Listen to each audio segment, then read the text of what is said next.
সিকান্দার ঝড়ের পর একের পর এক ট্রেলার ও টিজার ক্রেজ চলছে বলিউডে।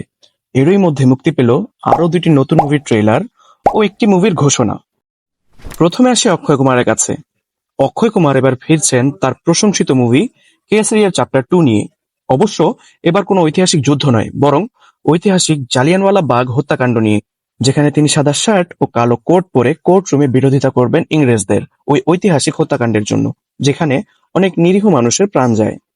কনসেপ্ট যথেষ্ট ভালো, দর্শক ভালো প্রশংসা করছে। এখন দেখা যাক বড় পর্দায় কেমন ব্যবসা করে। এখন আসি সানি দেওলের কাছে।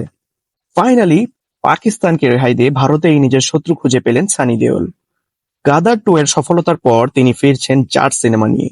জাট একটি প্যান ইন্ডিয়ান সিনেমা, যেটার দায়িত্বে রয়েছেন সাউথের মাইত্রী প্রোডাকশন হাউস অ্যান্ড পরিচালনা রয়েছেন সাউথের গোপীচন্দ মালিনেনি। যেহেতু সবকিছুই সাউথের, তাই এই মাসালা কমার্শিয়াল মুভিতে সানি দেওল ছাড়াও রয়েছে আরও নর্থ ও সাউথের এক ঝাঁক তারকা: রেজিনা ক্যাসেন্ড্রা, রামিয়া কৃষ্ণা, বিনীত কুমার সিং, জগপতি বাবু সহ অনেকে। তবে মেইন ভিলেনের চমক হিসেবে থাকছেন রণদীপ হুডা। এই দুইজনকে মুখোমুখি লড়াই করতে দেখার অপেক্ষা রয়েছে সবাই।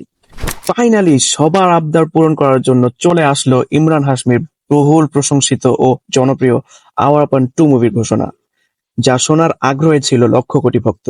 যদিও আওয়ার আপন মুভি মুক্তির পর বক্স অফিসে তেমন সাড়া পায়নি, কিন্তু পরবর্তীতে মুভিটির গান সাড়া ফেলে তরুণদের মনে, এবং টিভিতেও এর প্রচারণা হয় তুমুল ভাবে, যার কারণে এর চাহিদা হয়ে যায় আকাশচুম্বী।